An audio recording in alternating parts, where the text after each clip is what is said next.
पिछले 6 माह में जो यहाँ पे ओपीडी में इजाफा हुआ है, लोगों का एतमाद बढ़ा इस हॉस्पिटल में। आज से 6 महीने पहले यहाँ पे पर मंथ 40 से 45 हज़ार ओपीडी थी और जो कि अब 1 लाख के करीब पहुँच चुकी है। ऐसा है कि 1 घंटे में मरीज ठीक भी हो जाए और उसका मुकम्मल इलाज भी हो जाए। इमरजेंसी की जो पेशेंट को इमरजेंसी है उस कंडीशन पर डिपेंड करता है कि वो 1 घंटे में इमरजेंसी से आउट हो रहा है या नहीं हो रहा। और हमारी यहाँ पे इमरजेंसी में आने वाले जितने भी पेशेंट हैं उनमें ट्रीटेबल पेशेंट की जो रेशियो है वो 99% है। शिकायत है कि हमारा जो है वो दाखिला आसानी से नहीं हो रहा। तो कितनी कैपेसिटी है इस हॉस्पिटल की, कितने मरीजों के बाद अभी जो मरीज जो बाहर शिकायत के अंबार लगाए हुए हैं उनको किस तरीके से फैसिलिटेट किया जाए। हमने कंडीशन की बेस पे सिक पेशेंट के लिए बेड्स का दाखिला करना, इस टाइम भी हमारे पास जो बेड कैपेसिटी है वो फुल है। मतलब हम आज जो डिस्चार्ज करेंगे उसके बाद उतने ही हमारे कंसल्टेंट को नर्सिंग स्टाफ बता देगी कि आज 10 बेड खाली हुए तो 10 आप जो है ना जो सिक ज़रूरत के जो पेशेंट हैं उनको आप एडमिट कर लें। इस टाइम डेंगू के साथ साथ फ्लू के भी वेरिएंट्स हैं जो मुल्तान में लोगों को हर घर में आपने देखा होगा कि लोग नज़ला ज़ुकाम बुखार के साथ हैं। अब क्योंकि आवाम के जहन में आ गया है तो जिसको भी बुखार हो रहा है सब ने कहा है कि जी डेंगू करवाते हैं, हमें डेंगू हो गया है। इंटर होते हैं तो लाइनें ही लाइनें नज़र आती हैं। तो क्या ये मुल्तान का रश है या बीमारियों की वजह है या कुछ लोगों को अपनी तरफ से जो है मरीज एक होता है और उसके साथ 8 से 10 लोग शामिल होते हैं, ये रश है। जो एवरेज टाइम है पेशेंट का, जो हमारे डिप्टी कमिश्नर साहब हैं वसीम अहमद सिंधु साहब, उन्होंने एक टारगेट दिया हुआ है एमएस साहब को और मुझे कि 30 मिनट के अंदर पेशेंट यहाँ इंटर हो, पर्ची बने, डॉक्टर को चेक करे, अगर उसका कोई टेस्ट वगैरह या एडमिशन नहीं लिखा तो मेडिसिन लेके बाहर निकल जाए। अभी हमने एमएस साहब से जब अंदर मिले हैं तो हर बंदे के हाथ में एक टेस्ट सिफारिशी पर्ची भी है। तो इसको किस तरीके से मैनेज किया जा रहा है, इसको किस तरीके से ख़त्म किया जाएगा। जो बाहर के लोग बैठे हैं, जो दूर दराज से यहाँ पर आते हैं, उनकी तो एमएस तक रसाई नहीं होती। इतने लोग पॉसिबल थे हमने लगा दिए, रश इतना क्योंकि 500 पर शिफ्ट में पेशेंट आ रहा है सीबीसी करने के लिए तो रश तो पड़ेगा उसमें। और हम कोशिश कर रहे हैं कि जल्द अज जल्द 10 से 15 मिनट में आपकी सैम्पलिंग हो जाए। और जो बाहर की लैब्स हैं उनसे ये 3 गुना कम पैसे हैं। मतलब ये बहुत मामूली मिकदार में, जिसे पर्ची के पैसे कहते हैं, ये वो होते हैं। सिटी स्कैन का जो सबसे बड़ा टेस्ट है और इसके अलावा जो टेस्ट हैं उनमें भी अभी लोगों की शिकायत हैं कि हमें जो है, अगर हम बात करते जाएं मुल्तान के दीगर हॉस्पिटल तो वो भी यहीं रेफ़र करते हैं। तो इसको किस तरह आसान किया जाए। जी शुक्रिया। इस टाइम हम शहबाज शरीफ हॉस्पिटल में मौजूद हैं और हमारे साथ एएमएस साहब मौजूद हैं। उनसे आवाम के जो मसाइल हैं उसके हवाले से सवाल हैं और उनसे जानते हैं कि लोगों की आसानी के लिए किस तरीके से यहाँ पर जो DHQ हॉस्पिटल है वो लोगों को प्रोवाइड कर रहा है। हमारा जो आज का मेन पब्लिक के हवाले से है कि उनकी जो मुश्किलात है, जो मरीम नवाज़ ने ओपन डोर पॉलिसी के हवाले से की है कि कोई मरीज़ गरीब जो है अब वो मरीज़ जो है अपनी दवाइयाँ बाहर से नहीं लेगा और उसको निश्चित ही जो है यहाँ से देगा। तो क्या समझते हैं आवाम की किस हद तक यहाँ पर जो उनको रिस्पॉन्स को आसानी दी जा रही है। बिस्मिल्लाहिर्रहमानिर्रहीम। पहले मैं ये बताना चाहूँगा, आपका जो सवाल का पहला हिस्सा है कि हम मरीज़ों को यहाँ सहूलियात किस तरह दे रहे हैं। दूसरी चीज़ है अद्वियात। जो सहूलियात का जहाँ तक ताल्लुक़ है, पिछले 6 माह में जो यहाँ पे ओपीडी में इजाफा हुआ है, लोगों का एतमाद बढ़ा इस हॉस्पिटल में। आज से 6 महीने पहले यहाँ पे पर मंथ 40 से 45 हज़ार ओपीडी थी और जो कि अब 1 लाख के करीब पहुँच चुकी है। तो ये 6 महीने में इजाफा, ये लोगों का वो एतमाद है जो बता रहा है कि हमें यहाँ सहूलियात भी मिल रही हैं और साथ अद्वियात भी मिल रही हैं। ज़ाहिर है कि अगर इन दोनों चीज़ों में से कोई चीज़ नहीं मिलेगी तो लोग यहाँ क्यों आना पसंद करेंगे। और उनको सहूलियात अब क्योंकि लोग बढ़ गए हैं तो आप हमारे पीछे देखें, हमने जो पहले काउंटर थे, पर्ची काउंटर 6 थे, उनको बढ़ा के हमने 11 कर दिए। जो टाइमिंग होती थी काउंटर की, इतने बजे स्टार्ट होकर इतने बजे बंद होने थे, वो हमने बढ़ा दिए। अब रात 8 बजे तक ये काउंटर एक्टिव रहते हैं जिससे लोगों को जल्द ही पर्ची लेके डॉक्टर तक रसाई मिल जाती है।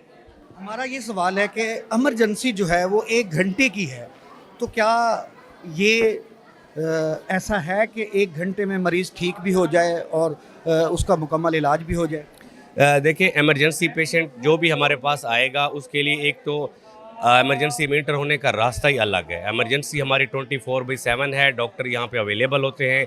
इमरजेंसी की जो पेशेंट को इमरजेंसी है उस कंडीशन पर डिपेंड करता है कि वो 1 घंटे में इमरजेंसी से आउट हो रहा है या नहीं हो रहा। अगर नहीं हो रहा, हमारे पास यहाँ इंडोर फैसिलिटी है, हमारे पास ऑन कॉल कंसल्टेंट हैं, जो कि हम उनको दाखिल भी कर लेते हैं और रख भी लेते हैं, और जो केस यहाँ रेफ़र होने वाला होता है सिर्फ उसी को रेस्क्यू के थ्रू रेफ़र किया जाता है, ऐसे नहीं भेजा जाता थ्रू रेस्क्यू। अदरवाइज़ बाकी सारे पेशेंट यहाँ पे ट्रीट किए जाते हैं, और हमारी यहाँ पे इमरजेंसी में आने वाले जितने भी पेशेंट हैं उनमें ट्रीटेबल पेशेंट की जो रेशियो है वो 99% है। आवाम की ये एक शिकायत है कि हमारा जो है वो दाखिला आसानी से नहीं हो रहा, तो कितनी कैपेसिटी है इस हॉस्पिटल की, कितने मरीज़ों के बाद अभी जो मरीज़ जो बाहर शिकायत के अंबार लगाए हुए हैं उनको किस तरीके से फैसिलिटेट किया जाए? देखिए, ये चीज़ आवाम को भी समझनी चाहिए। कुछ चीज़ें शिकायतें ऐसी हैं जिस पे थोड़ा सा गौर हमें करना चाहिए। एक दाखिला जो पेशेंट का होना है वो डॉक्टर ने डिसाइड करना है कि इसको दाखिल करना है या इसको हमने दवाई दे के घर भेजनी है, ना कि इसमें बेड्स का ताल्लुक है। अब एक पेशेंट है वो चाह रहा है कि मुझे बुखार भी हो हल्का सा और मुझे यहाँ पे दाखिल कर लिया जाए ताकि मुझे ड्रिप्स वगैरह लगें, दवाइयाँ लगें, मैं ठीक हूँ, फिर भेजें। अगर हमने इस तरह दाखिला किया तो फिर तो हमारे पास बेड ना होने के बराबर है। हमने कंडीशन की बेस पे सिक पेशेंट के लिए बेड्स का दाखिला करना, इस टाइम भी हमारे पास जो बेड कैपेसिटी है वो फुल है। मतलब हम आज जो डिस्चार्ज करेंगे उसके बाद उतने ही हमारे कंसल्टेंट को नर्सिंग स्टाफ बता देगी कि आज 10 बेड खाली हुए हैं, तो 10 आप जो है ना, जो सिक ज़रूरत के जो पेशेंट हैं उनको आप एडमिट कर लें। पेशेंट की ख्वाहिश पे हम एडमिट नहीं कर सकते, और हम कोशिश करते हैं कि ज़्यादा से ज़्यादा लोगों को ऑब्लाइज किया जाए। कोई भी पेशेंट जिसका एडमिशन बनता हो वो यहाँ से निश्चित रेफ़र ना हो। आवाम की एक और भी शिकायत है कि जो डेंगू के वार हैं वो मुसलसल जारी हैं। अब जैसे मौसम तब्दील होता जा रहा है तो गले की प्रॉब्लम और दीगर जो इमरजेंसियाँ हैं वो भी बढ़ती जा रही है, तो आवाम कहती है कि हमें हर चीज़ में मुश्किलात हैं। देखिए जी, इस टाइम डेंगू के साथ साथ फ्लू के भी वेरिएंट्स हैं जो मुल्तान में लोगों को हर घर में आपने देखा होगा कि लोग नज़ला ज़ुकाम बुखार के साथ हैं। अब क्योंकि आवाम के जहन में आ गया है तो जिसको भी बुखार हो रहा है सब ने कहा है कि जी डेंगू करवाते हैं, हमें डेंगू हो गया है। जब हमारे पास पेशेंट आते हैं, हमारे पास यहाँ जो टेस्ट फैसिलिटी है, अब ये देख लें कि सीबीसी एक शिफ्ट में मॉर्निंग में जो पहले 100 या 150 सीबीसी एडवाइस होती थी अब 500 प्लस हो रही हैं। तो इसका मतलब है लोग अपनी मर्ज़ी से हमें ज़िद करके जी हमारा ये टेस्ट कराया जाए, और हम करा रहे हैं। हमने एक नई सीबीसी की मशीन भी इंस्टॉल करवा दी है हमारी लैब में ताकि ये गैदरिंग जो रश है इसको ख़त्म किया जाए। लेकिन उसका रिज़ल्ट जो है, जो आ रहा है रिज़ल्ट, जो उस पर डेंगू इसको है या उस तरह ट्रीट करना है या फ्लू के तौर पे, वो तो डॉक्टर डिसाइड करेगा। लेकिन आवाम के क्योंकि जहन में है वो नहीं मानते, वो कहते हैं जी डॉक्टर साहबान हमें कह रहे हैं कि जी आपको डेंगू नहीं है, तो डॉक्टर सही कहेगा, कोई दुश्मनी तो नहीं है उनके साथ। और 6 दिन के बाद 6 दिन 5 से 6 दिन में इस फ्लू का जो वेरिएंट है उसमें रिकवरी स्टार्ट हो जाती है। वायरस है, वायरल डिजीज़ है, ट्रीटमेंट उनको 100% जो भी डॉक्टर यहाँ फिजिशियन सोच रहे हैं वो सबको उनको जो है ना मिल रहा है। किसी कोई बंदा ऐसा मुझे बताएं जो कहे कि मुझे यहाँ से ट्रीटमेंट ना मिला हो। हाँ, अब फैसला ये करना है कि इसको कौन सी डिजीज़ है और किस तरह ट्रीट करना है, ये तो डॉक्टर ने डिसाइड करना है। आवाम की शिकायत है कि इस हॉस्पिटल में हम जब इंटर होते हैं तो लाइनें ही लाइनें नज़र आती हैं, तो क्या ये मुल्तान का रश है या बीमारियों की वजह है या कुछ लोगों को अपनी तरफ से जो है मरीज़ एक होता है और उसके साथ 8 से 10 लोग शामिल होते हैं, ये रश है? देखिए, पहली बात तो ये है कि मरीज़ों का रश भी बढ़ा है। फिर आप हॉस्पिटल का एरिया भी देखें, सिटी के अंदर है हॉस्पिटल का जितना एरिया है, जिस कॉरिडोर में आप खड़े हैं, अगर इस कॉरिडोर में डेली 3 से 4 हज़ार बंदा आएगा पर्ची बनाने के लिए, ज़ाहिर है तो रश तो होगा। अब जो एवरेज टाइम है पेशेंट का, जो हमारे डिप्टी कमिश्नर साहब हैं वसीम अहमद सिंधु साहब, उन्होंने एक टारगेट दिया हुआ है एमएस साहब को और मुझे कि 30 मिनट के अंदर पेशेंट यहाँ इंटर हो, पर्ची बने, डॉक्टर को चेक करे, अगर उसका कोई टेस्ट वगैरह या एडमिशन नहीं लिखा तो मेडिसिन लेके बाहर निकल जाए। और यहाँ पे हम इसी चीज़ पे हमारी कोशिश है, हम लगे हुए हैं कि सुबह राइट 8 बजे जब पर्ची ओपीडी की स्टार्ट होती है तो आधे घंटे में पेशेंट डॉक्टर को चेक करवा के, डॉक्टर भी 8 बजे मौजूद होने चाहिए। मेडिसिन के भी हमने अलग फार्मेसी कर दी है। अब हम इवन मेल के लिए काउंटर भी अलग कर रहे हैं, फीमेल की लाइंस भी बढ़ा दी हैं। जो हमारा स्टाफ है उसको भी हम कह रहे हैं कि एफिशिएंटली उनका काम चलता रहे, वो लेज़ी ना हो, वहाँ पे भी हमने बंदे लगा दिए। कोशिश हम पूरी कर रहे हैं कि यहाँ पे लोगों को वेट ना करना पड़े। ज़ाहिर है अब इस रश में किसी जगह किसी को टेस्ट एडवाइस हो जाएगा या एडमिशन हो जाएगा, उसको तो टाइम लग जाएगा। जैसे आपने कहा कि एक शिकायत सबसे बड़ी है क्योंकि ये सिटी में है हॉस्पिटल, तो यहाँ पर लोगों को टेस्ट की जो रेशो है वो सबसे ज़्यादा है और तमाम जितनी सहूलियात की अगर हम बात करते जाएं तो इस शहबाज शरीफ हॉस्पिटल में जो है वो सैंपलिंग जो है सबसे ज़्यादा टेस्ट होते हैं, तो उनमें बड़ी मुश्किलात हैं, लोगों की लाइनें हैं, फ़ीस की मद में और सिफारिश की रद में। अभी हमने एमएस साहब से जब अंदर मिले हैं तो हर बंदे के हाथ में एक टेस्ट सिफारिशी पर्ची भी है। तो इसको किस तरीके से मैनेज किया जा रहा है, इसको किस तरीके से ख़त्म किया जाएगा? जो बाहर के लोग बैठे हैं, जो दूर दराज से यहाँ पर आते हैं, उनकी तो एमएस तक रसाई नहीं होती, तो उसको किस तरीके से किया जाए? मैं देखिए जो यहाँ की पैथोलॉजी लैब है, उस पैथोलॉजी लैब में पहले जो आपका सवाल है कि यहाँ पे रश जो है सैम्पलिंग के लिए, अब आप ये देखें कि फ़ीमेल और मेल के लिए अलग अलग रूम बना दिए हैं सैम्पलिंग के लिए। फ़ीमेल की सैम्पलिंग फ़ीमेल के लिए 2 लोग कर रहे हैं और मेल की सैम्पलिंग फिर इनकी रजिस्ट्रेशन भी होती है, फिर टेस्ट अंदर जाता है। और ये जितने लोग पॉसिबल थे हमने लगा दिए। रश इतना क्योंकि 500 पर शिफ्ट में पेशेंट आ रहा है सीबीसी करने के लिए, तो रश तो पड़ेगा उसमें। और हम कोशिश कर रहे हैं कि जल्द अज जल्द 10 से 15 मिनट में आपकी सैम्पलिंग हो जाए।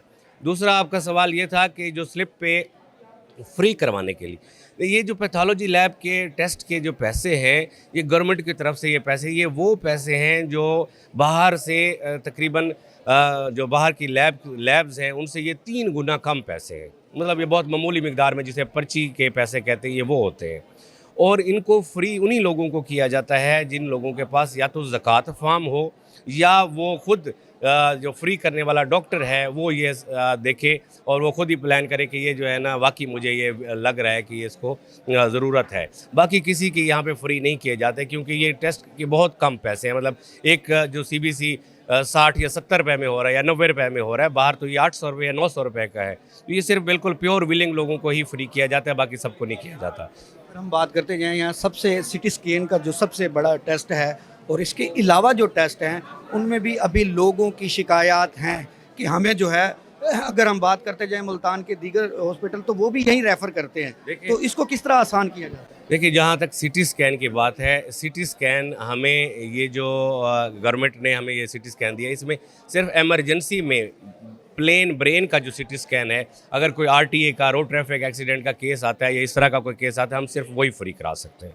अदरवाइज़ बाकी जितने भी सिटी स्कैन हैं जो ओपीडी से होंगे या इंडोर से होंगे, उनकी एक फ़ीस चार्ज की जाती है जो बाहर से 3 गुना कम है। अगर यहाँ पे 4000 एक सिटी स्कैन की चार्ज की जा रही है और ओपीडी डॉक्टर कर रहा है उसको, तो बाहर वो 12,000 का होगा। ये मरीज़ों को बहुत ज़्यादा सहूलत है यहाँ पे। हाँ, अगर कोई इमरजेंसी का पेशेंट आया है, चाहे उसका कोई भी सिटी स्कैन है, इमरजेंसी के डॉक्टर ने उसे एडवाइस किया है, वो बिल्कुल ज़ीरो फ्री होता है। ये गवर्नमेंट की तरफ से पॉलिसीज़ है, हमने अपनी तरफ से नहीं बनाई इसको। जहाँ तक बाकी टेस्ट वगैरह हैं, उनमें अल्ट्रासाउंड है, एक्सरे है, उनकी भी जो गवर्नमेंट की बनाई हुई फ़ीसेज़ हैं सारी, वही लोग अब देते हैं, किसी से ज़्यादा या कम नहीं ली जाती। और जहाँ तक उन फ़ीसेज़ को कम करने की बात है, वो मैंने ऑलरेडी पहले बता दी है। ये जो पीछे आप काउंटर देख रहे हैं, इस काउंटर में भी एक बंदा जो बैठा है वो सोशल वेलफेयर डिपार्टमेंट से बैठा है, जो यहाँ से उनकी रजिस्ट्रेशन करके अगर कार्ड बना दे या इवन साइन कर दे कि रजिस्ट्रेशन अंडर प्रोसेस है, तो उसकी सिर्फ कॉपी लगा के फ्री हो जाता है।